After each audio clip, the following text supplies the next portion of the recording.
Alright, good morning po sa inyong lahat mga kababayan. Batang Maynila to, ayos pag-usapan natin si Paloma Spolarium. Yan mga kababayan, yung nasa ating screen. Ito yung hindi ko tinigilan eh. Ito yung Facebook page na bigla na lang sumulpot. At ang ginawa nito, tinira ng tinira yung TVJ. Kaso ang paninira niya, panay fake news. Grabe, panay imbento, panay kasinungalingan, gawa-gawa niya. Kaya naman hindi ko tinigilan to si Paloma Spolarium. Pero ngayon mga kababayan, kung titingnan natin itong kanyang Facebook page, yan mga kababayan, nandito tayo ngayon sa, yan yung nasa ating screen. Tingnan ninyo itong Facebook page ni Paloma Spolarium. Wala na. Binura na niya lahat ng kanyang post laban sa TVJ. O bakit niya binura? Kasi ito mga kababayan yung nangyari. Saka kung mapapansin niyo pati yung kanyang yung kanyang cover page at itong kanyang profile picture iba na. So binago na niya kasi ang dating logo niyan Pepsi. So talagang ginawa ito para sirain itong TVJ. Pero ngayon binago na, good vibes na. Sino kaya ito? Sino kamukha na ito? So bakit niya binura yung kanyang mga post laban sa TVJ? Kasi ganito nangyari. Dahil nga panay fake news itong ipinost ni Paloma Spolarium. Ginawan ko ng video halos lahat ng kanyang mga binabato sa TVJ na kasinungalingan. At isa sa pinakamatinding paninira nila ay yung ginawa nila kay Raisa May Dizon. Kasi nilait-lait nila si Raisa May eh. At ang matindi ron, ginamit nila bata. Ginamit nila itong Little Miss Philippines na si Aliona. Little Miss Philippines dun sa tape para lait-laitin si Raisa May Dizon. Kaya sabi ko, alam ba na magulang ni Aliona yung ginagawa mo, Paloma Spolarium? Kasi, child abuse yung ginagawa mo eh. Biruin mo, ginagamit mo yung bata para siraan mo etong TVJ, etong si Raisa May Dizon, isang legit na markads. Para lang matuwa sa'yo yung mga boss mo. So yun yung ginawa kong video. At doon ata nag-comment etong si Ted EB Defender. Nag-comment si Ted EB Defender ito mga kababayan yung comment niya. Eto. Yan yung kanyang comment. Kasi sabi ko, etong Spolarium kasi mukhang gawa ito ng isang defender.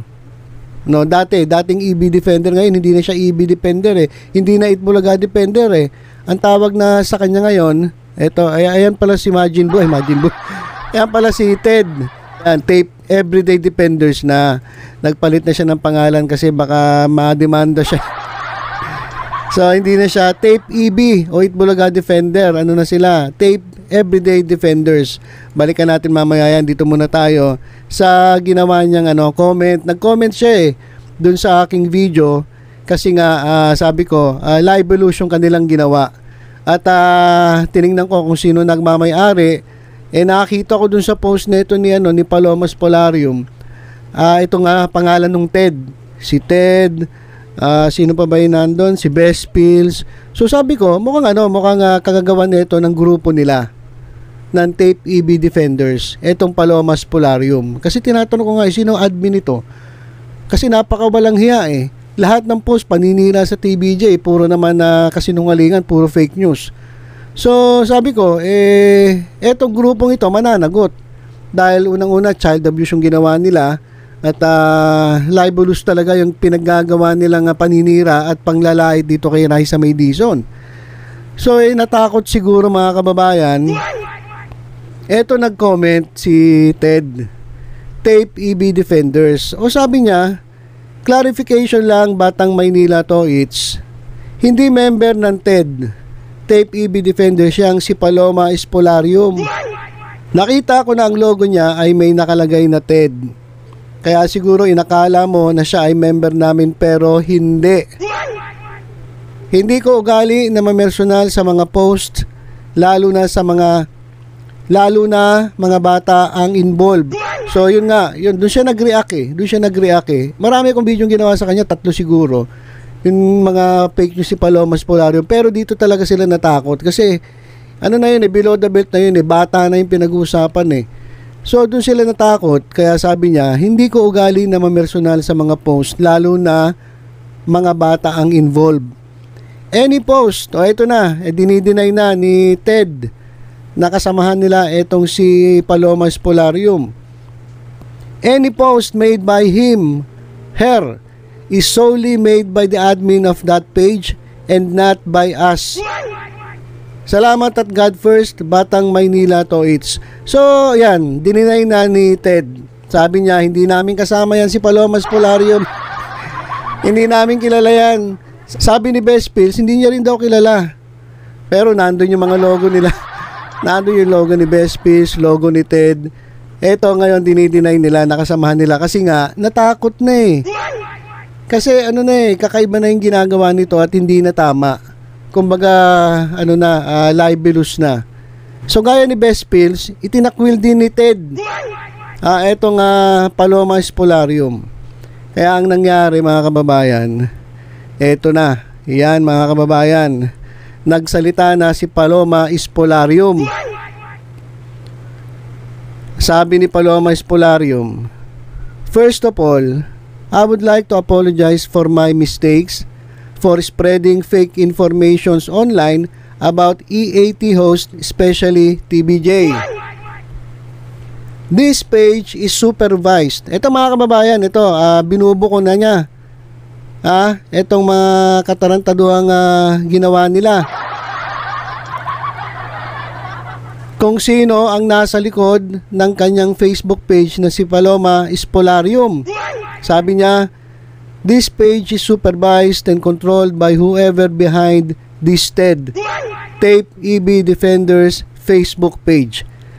I was told to discriminate TBJ and its co-host with the promise that this TED, Tape EB Defenders, will send me the amount we both agreed. So ang nangyari pala mga kababayan, meron silang naging usapan. Hindi lang basta usapan, meron silang pinag-usapang presyo. May bayad mga kababayan. May bayad, babayaran daw siya para ano ang gagawin niya? Para i-discriminate, siraan, bastusin etong TBJ at maging lahat ng co-host ng original na Itbulaga. Grabe.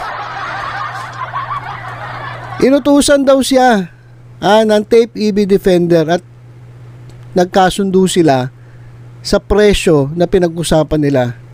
So bayad itong si Paloma Espolarium mga kababayan. Halos lahat naman sa tingin ko Halos lahat naman sa Tape EB Defender sa tingin ko itong mga troll na to, sa tingin ko bayad ito yung mga naglalabasan, yung mga walang litrato, yung mga hindi nagpapakita. Buti pa nga ito ito mga kababayan, Buti pa nga ito si Majin Bu tuloy. Buti pa to si Tape Everyday Defenders, nagpapakita. Pero yung iba mga kababayan, tulad ni Buknoy, sino pa ba yung boring dyan? Tapos yung isang bastos ang bunganga. Yung kanguso. Kaya nga kanguso Kaya bastos yung bunganga kasi mahaba yung uso. Yung kanguso na grabe magsalita. Saka yung kanyang Facebook page, hindi na wala ka na mapupulot na aral, puro na lang galit.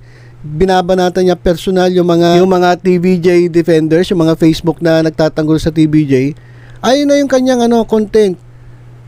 Pine-personal niya, binabastos niya. Wala na kayong matututunan doon. Kaya kung ako sa inyo follower kayo nung kanguso na yan. Yung Kanguso Alliance Foundation. Umalis na kayo dyan. Wala kayong matututunan. Puro kabastusan, paninira ang makikita ninyo araw-araw. Bad vibes po yan. Masisira ang buhay nyo. Masisira ang araw nyo palagi kung ganun. So, marami sila. Kaya ito, isa si Paloma Espolarium na nautusan, binayaran para siraan, bastusin itong TBJ, maging yung mga legit Damar Cards. O kaya nga sabi niya, and because of what happened yesterday, yun po yung lumabas yung desisyon ng Marikina RTC na hindi na pwedeng gamitin ng Tape Incorporated itong Itbulaga at yung EB. O sabi niya, dahil dyan, I decided to stop spreading their fake news about TBJ. Huminto na siya mga kababayan at pinagbubura niya lahat ng fake news na ginawa niya. I think I was betrayed by this Tape EB defender saying that it doesn't know anything about what I am doing. Kasi nga ito nga mga kababayan, nag-deny si Ted Ted EB defender nag-deny hindi niya raw kilala at wala siyang kinalaman dito sa pinaggagawa ni Palomas Polarium. Ay ito, sabi naman ng isa, kaysa maipit siya kasi nilaglag na siya kaya ang ginawa niya, laglagan na to, tinuro na niya na ito ang si Ted EB defender ang may utos sa kanya at tinrider siya nitong kanyang kausap na may bayad di umano. Sabi diyan may bayad, may usapang bayad. So feeling niya tinrider siya kasi nga naglabas na si Ted ng clarification na naka-address sa akin kasi nga hindi ko talaga tinigilan hindi ko sila tinigilan dahil puro fake news So ayan, pinakita niya itong pinost ni Tape EB defender. Kaya naman sabi niya, yan ang nag-utos sa akin. Tapusin na natin itong kanyang speech. Please read how this blogger betrayed me. Kasi ito lang naman yan Palomas Polarium. Isa ka rin Tolonges Tolonges ka rin, siraulo ka din Biruin mo, tatanggap ka ng trabaho na maninira ka ng kapwa mo, maninira ka ng tao, sisirain mo yung reputasyon ng TBJ, ng mga legit Damar Cards para lang sa pera. Ba't magkano ba yung bahid sa'yo? Wala namang pera yan si Tape EB defender Ewan ko lang kung sabi kasi ni Best Pills, mayaman daw itong si Ted EB defender. O kaya naman baka may financer. Pero kahit na bakit ka maninira ng tao? Ang kapalit pera. Hindi mapangit naman yung ganon. Biruin mo, papakain mo sa pamilya mo. Kung may pamilya ka. Papakain mo sa kanila. Perang galing sa paninira at pagwasak ng pagkatao ng TBJ at ng EB Damar Cards. Kaya mo sikmurain yon? Diba? Wala ka ba ibang trabaho? Wala ka makita ibang trabaho?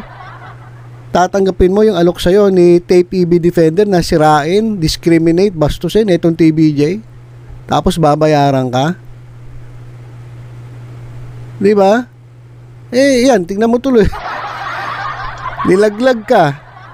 Sinasabi ko sa inyo. Kaya yung iba dyan mga kababayan, kapag inalok kayo ng mga troll, nasabihin sa inyo babayaran kayo, ito lang gawin nyo, siraan nyo itong taong ito, siraan nyo itong grupo na to, huwag po kayong papayag mga kababayan. Kasi pagdating ng araw, katulad yan, kapag nagkagipitan, ilalaglag kayo ng mismong mga taong kausap ninyo. Kaya lesson na ito. Lesson na ito, Palomas Polarium Tolonges. Huwag ka nang uulit. Sabi niya, congrats TVJ for winning the case against Tape Incorporated. Today, January 6 is Happy Three Kings and the Three Kings prevails against Tape Incorporated. So ito, address na kita ngayon. Ikaw nakakausapin ko, Tape EB defender. Hindi na Itbulaga. Everyday defenders na pinalitan na nila yung pangalan nila. Ang pangalan niya lang pala ni Imagine mo tuloy. Ni Ted. Eto lang Ted, ipaliwanag mo kung ano talaga totoo. Ted, Tape Everyday Defender. Ipaliwanag mo kung ano talaga totoo. Kasi sabi ni Palomas Polarium, kinausap nyo daw siya. Di umano kasi yun naman ay sabi lang ni Polarium na kayo ang nakipag-usap sa kanya, meron kayong usapang pera, may bayad para siraan, bastusin etong TBJ. Magsalita ka ngayon, Majin Buu. Magsalita ka ngayon. Sabihin mo ngayon, ipaliwanag mo kasi ikaw ang tinuturo.